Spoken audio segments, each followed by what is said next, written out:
Imagine traveling for 9 years, 50,000 miles per hour, 3 billion miles of empty, lightless space, moving away from the warmth of the sun until the sun itself is just another star, bright but distant, cold. You are heading towards something we called dead, a frozen relic at the edge of the solar system, a world with no atmosphere worth mentioning, no geology, no activity, a place where nothing happens and nothing has happened for billions of years. That is what we expected. What New Horizons found when it arrived, after 9 years, 3 billion miles, every instrument straining, was a world more geologically active than Mars, more complex than anything we had modeled. A world with weather, with mountains, with chemistry, with the unmistakable signature of something happening deep underground. Pluto is not dead. It never was. And what it is doing in the dark is terrifying. Look at Pluto from a distance, and it is achingly beautiful. A small world, only 2/3 the size of our moon, with a surface of pale cream and rust and dark brown, crossed with cliff systems and mountain ranges and smooth plains that catch the faint sunlight and return it as a gentle glow. Its thin atmosphere, mostly nitrogen, refracts the light at its edges into a thin blue halo, a sky so delicate it is visible only from space, only in silhouette. It has a heart, a literal heart shape, glowing pale across its equator, so large and so perfectly formed that when scientists first saw it, some of them smiled. A world at the edge of everything, alone in the dark, bearing a heart. But beauty is the ultimate trap. That heart is a scar. That smooth white plain is a consuming sea of frozen poison.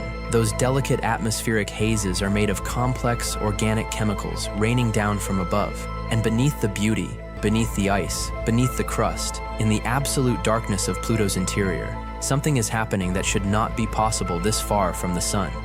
Pluto is not a frozen relic. It is a machine, and it has been running in the dark for 4.5 billion years.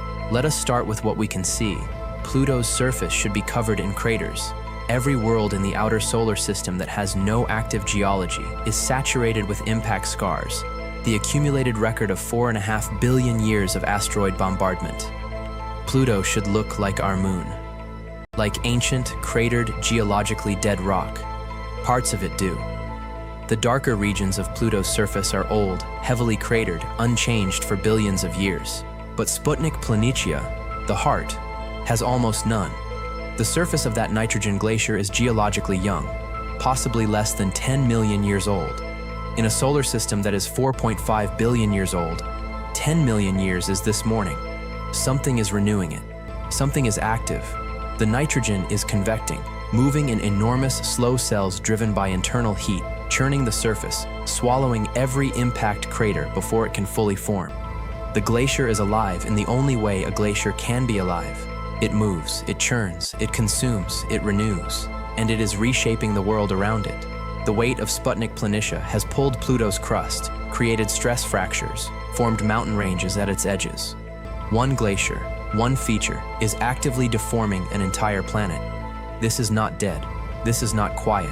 This is a world in motion, running on heat that has no right to still exist. Southwest of Sputnik Planitia, there are mountains that make no geological sense. Wright Mons and Picard Mons, two enormous structures rising 4 to 5 kilometers above Pluto's surface, each with a central depression, each with a morphology that planetary scientists recognized immediately. Not impact craters, not tectonic uplifts, volcanoes, not rock volcanoes, not lava.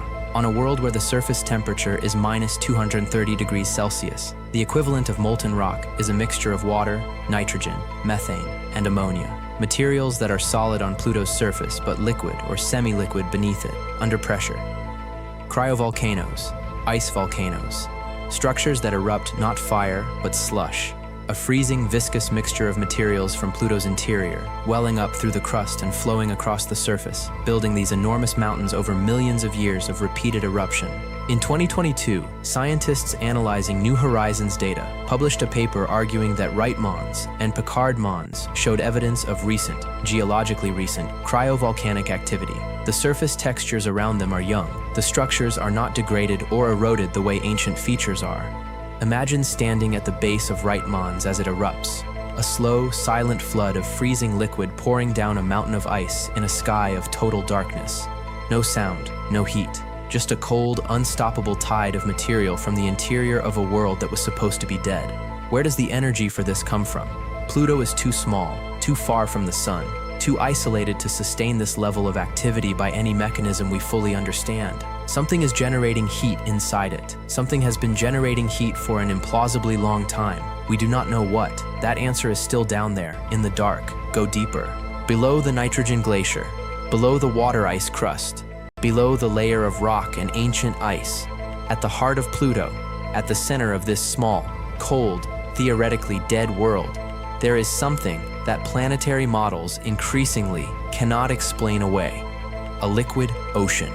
The evidence is gravitational. Sputnik Planetia's mass is wrong for a solid interior. The way Pluto's gravity field behaves around the basin only makes sense if there is a mass concentration directly beneath it, something denser than ice, sitting below the crust, acting as a counterbalance. The leading candidate is a layer of liquid water, salty, dense, kept from freezing by the pressure of the ice above and by heat sources below. An ocean potentially 100 to 165 kilometers deep, encircling the core of the planet, sealed beneath a crust of ice 150 to 200 kilometers thick. Liquid water on Pluto, in the darkest, coldest corner of the solar system. How? Antifreeze chemistry. Ammonia in the water lowers its freezing point significantly. Radioactive decay in the rocky core generates heat across geological timescales. Tidal interactions with Charon may contribute additional energy. Each factor alone is insufficient. Together, they may be enough. And here's the question that every astrobiologist asks when they hear this. What is in that ocean? Not necessarily anything. Liquid water is necessary for life as we know it, but not sufficient. Pluto's ocean, if it exists, is cold, dark, under enormous pressure, and chemically complex. We do not know if the energy budget is sufficient to support biology. We do not know, because we have never looked. Because we do not yet have the capability to look. The abyss beneath Pluto's ice may be the most unexplored place in the solar system, and it may be the most important. New Horizons was launched in January 2006, the same year Pluto was demoted to dwarf planet status. There is a strange irony in that. The moment we decided Pluto did not matter, we were already on our way there. The spacecraft carried a small container with some of the ashes of Clyde Tombaugh, the astronomer who discovered Pluto in 1930. He traveled 3 billion miles to the world he found and was present for the moment humanity first truly saw it. New Horizons is now in the Kuiper Belt, more than 8 billion kilometers from Earth, still functioning, still returning data. It has flown by one additional object, Arrokoth, a contact binary Kuiper Belt object, and continues outward. In perhaps 30 years, it will leave the solar system entirely, joining Voyager 1 and 2 in interstellar space. It will not return.